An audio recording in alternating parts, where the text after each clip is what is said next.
Mike DeMurgis and Joe DeLuisio for Mad Sports Radio, and we're talking about a couple of teams, and one of them's hot, and the other is kind of not so much. Let's start with the Yankees taking the rubber match of a three-game series with the Chicago White Sox, a 9-1 drubbing of Chicago, and the Bombers with 4 home runs on the night. Castro, number 3. Aaron Judge, a monster blast, 448 feet, number 5. Chase Headley, number 3, and Aaron Hicks, number 4.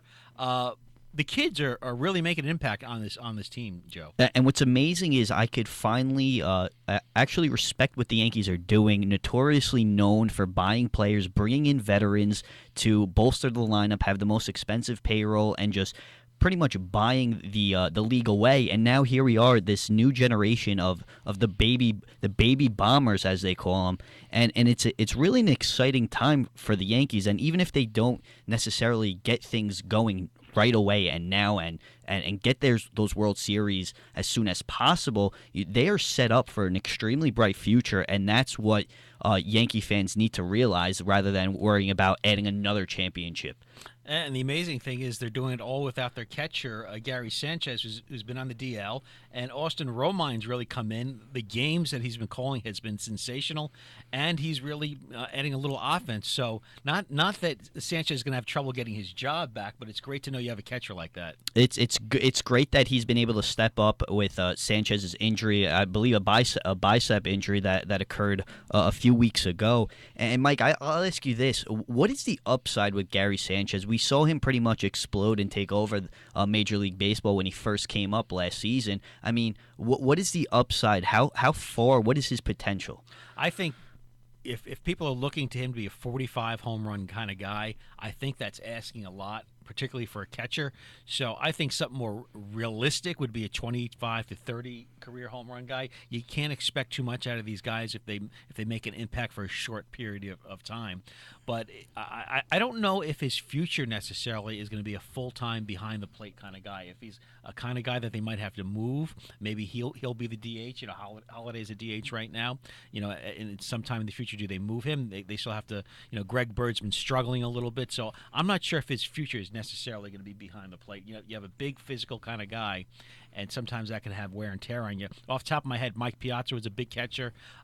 Carlton Fisk before him, so catching does take a toll on the body. So the Yanks finished 8-1 at home and are now 10-5 in the season, and they got a good pitching performance from Tanaka, 7 innings, 6 hits, one earned run, is now 2-1 on the season, and Luis Severino was he lost the game night before, but he had some really, really good stuff. The pitching's been coming through, and they got Chapman to close things out. Severino is definitely exciting to see what he's been able to do, and and you mentioned it, the wins may not be there, but the consistency and the strikeout ratio right now is sky high, and that's encouraging because he had struggled a little bit last season. And when you have Tanaka as your number one, if you have Severino there also to be able to be that solid 2-3 guy, I mean, it's very encouraging all around and a very bright future for the New York Yankees. And even if you lose a game, you're shucking up innings, which is important. And they got CC Sabathia going Friday night as they head to Pittsburgh for 3 games and on to Beantown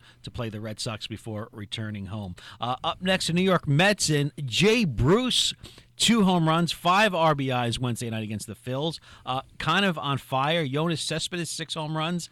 He's been doing some stuff early on, but I think Bruce is a bit of surprise. A microscope was really on this guy. Could this guy perform in New York? Was he going to be another Kevin McReynolds? Was he going to be another Steve Kemp or Ed Whitson? They weren't sure if he was going to come through this year, and early on he has. Bruce is loose for the New York Mets, and it's very encouraging. I mean, when the Mets brought in Jay Bruce, there was high expectations.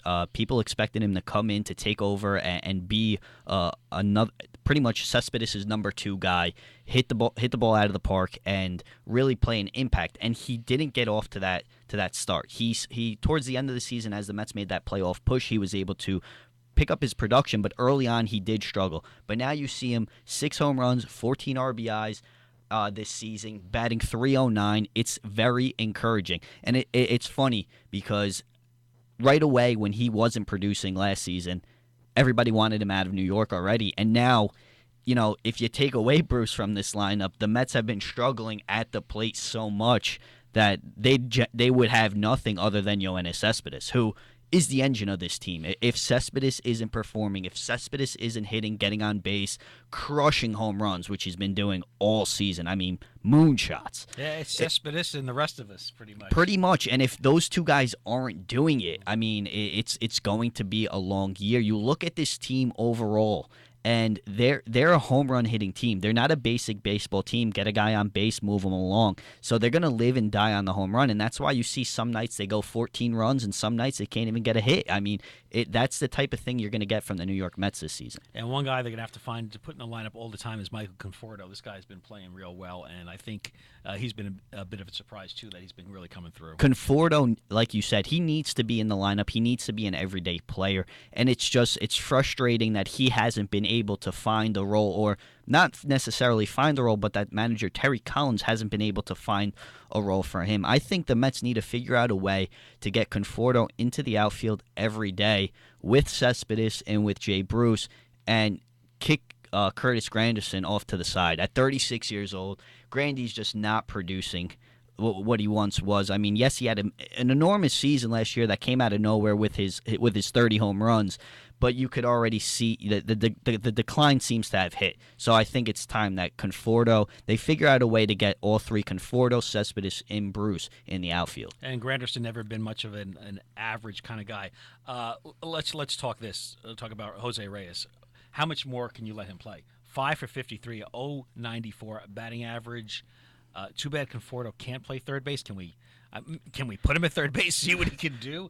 What do you do with Jose at this point? 0.94 would be great if that was his ERA and he was pitching. But, of course, that's not the case here. It certainly looks like that baseball has passed Jose. And it may be – and I know it's 15 games in, and this is a real hot take and drastic, but he just doesn't look like the same player he once was. You mentioned his struggles and his statistics at the plate, and now you see that playing a role, that mental block playing a role in his fielding as well. Tuesday night, bottom 8, the Mets up 2-1, dropping a pop-up, making a critical error that eventually, played a role in the Mets losing that game.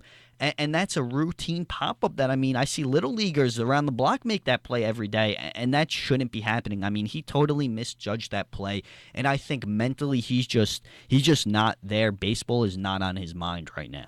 One guy that's got to get some hitting on his mind is Neil Walker. Hasn't been the same since coming back from the injury from last year. So you look at third base, they're not getting any offense, and they're not getting any offense from second base. So, and dude is a very streaky hitter. So, from your infield, half of it you're not getting anything from.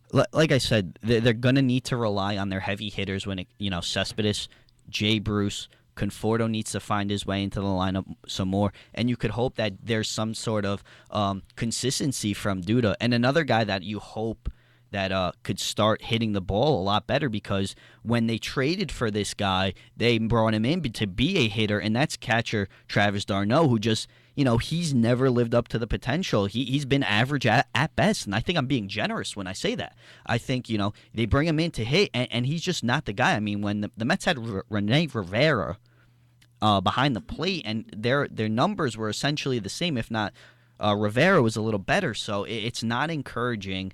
And like I mentioned, there's a lot of voids in this lineup, and it makes me start to wonder a little bit, too. I know that money is a factor, no question about it, but after what Daniel Murphy did in the World Series, they should have signed him. And he goes and signs with the Washington Nationals. This guy has become the natural. I know he's a liability at defense. I would have let Duda go, put Murphy at first base, got a slick fielding second baseman, because this guy is just a natural hitting machine, and I still think the Mets should have found some way to find Daniel Murphy. I agree, and losing Daniel Murphy, especially to a team like the Nationals, is just getting stabbed in the chest. I mean, that's the ultimate, screw you kind of a move, and I don't blame Daniel Murphy for doing that, and it's a terrible job by the Mets not bringing him in. I think, I go back further than that with the Mets deciding to keep all of these young pitchers.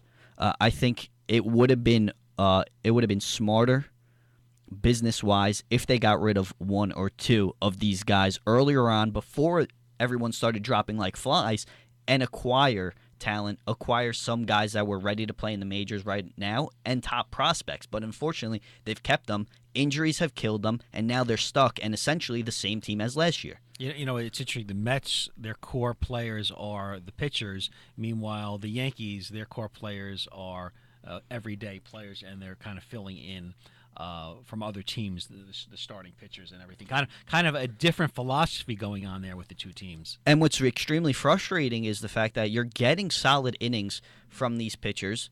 They're going about 5 to 7 innings, but the Mets are not giving them any run support, and it's a lot of wear and tear and responsibility for that bullpen that's been struggling this year.